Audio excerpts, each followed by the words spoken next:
అందరికీ నమస్కారం। ఈరోజు అసెంబ్లీ దగ్గర ఫేక్ జగన్ రెడ్డి వాళ్ళ రౌడీ ముఠా మొత్తం సేవ్ డెమోక్రసీ అని అరుస్తూ ఉంటే దెయ్యాలు వేదాలు వల్లించినట్టు ఉంది। ఆ సేవ్ డెమోక్రసీ అని అరిచే వాళ్ళలో బాబాయిని చంపిన హంతకుడు ఉన్నాడు, దళితుడిని చంపి డోర్ డెలివరీ చేసిన హంతకుడు ఉన్నాడు, మహిళని అత్యాచారం చేసిన వాడు ఉన్నాడు, తోట చంద్రయ్య గారిని పేక కోసి చంపిన వాడు ఉన్నాడు, అలాగే దళిత మేధావి డాక్టర్ సుధాకర్ గారిని చంపిన వాడు కూడా అక్కడే ఉన్నాడు, అలాగే అబ్దుల్ సలాం ఆత్మహత్యకు కారణమైన వాడు కూడా అక్కడే ఉన్నాడు, విశాఖ భూములు కొట్టేసిన వాడు కూడా అక్కడే ఉన్నాడు, ఈ మాఫియా అంతటికి హెడ్ జగన్ రెడ్డి కూడా అక్కడే ఉన్నాడు। ఈ రౌడీ ముఠా అంతా కలిసి ఈరోజు అసెంబ్లీ దగ్గర సేవ్ డెమోక్రసీ అని ఫ్లకార్డులు పట్టుకుని అరుస్తూ ఉంటే ఈరోజు మన రాష్ట్ర ప్రజలే కాదు దేశం మొత్తం కూడా వీళ్ళని చూసి వీళ్ళకి కొంచెమైనా సిగ్గు లేదా అని చెప్పి అసహ్యించుకుంటున్నారు। అది తెలుసుకో జగన్ రెడ్డి।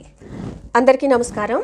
ఈరోజు అసెంబ్లీ దగ్గర ఫేక్ జగన్ రెడ్డి వాళ్ళ రౌడీ ముఠా మొత్తం సేవ్ డెమోక్రసీ అని అరుస్తూ ఉంటే దెయ్యాలు వేదాలు వల్లించినట్టు ఉంది। ఆ సేవ్ డెమోక్రసీ అని అరిచే వాళ్ళలో బాబాయిని చంపిన హంతకుడు ఉన్నాడు, దళితుడిని చంపి డోర్ డెలివరీ చేసిన హంతకుడు ఉన్నాడు, మహిళని అత్యాచారం చేసిన వాడు ఉన్నాడు, తోట చంద్రయ్య గారిని పేక కోసి చంపిన వాడు ఉన్నాడు, అలాగే దళిత మేధావి డాక్టర్ సుధాకర్ గారిని చంపిన వాడు కూడా అక్కడే ఉన్నాడు, అలాగే అబ్దుల్ సలాం ఆత్మహత్యకు కారణమైన వాడు కూడా అక్కడే ఉన్నాడు, విశాఖ భూములు కొట్టేసిన వాడు కూడా అక్కడే ఉన్నాడు, ఈ మాఫియా అంతటికి హెడ్ జగన్ రెడ్డి కూడా అక్కడే ఉన్నాడు। ఈ రౌడీ ముఠా అంతా కలిసి ఈరోజు అసెంబ్లీ దగ్గర సేవ్ డెమోక్రసీ అని ఫ్లకార్డులు పట్టుకుని అరుస్తూ ఉంటే ఈరోజు మన రాష్ట్ర ప్రజలే కాదు దేశం మొత్తం కూడా వీళ్ళని చూసి వీళ్ళకి కొంచెమైనా సిగ్గు లేదా అని చెప్పి అసహ్యించుకుంటున్నారు। అది తెలుసుకో జగన్ రెడ్డి।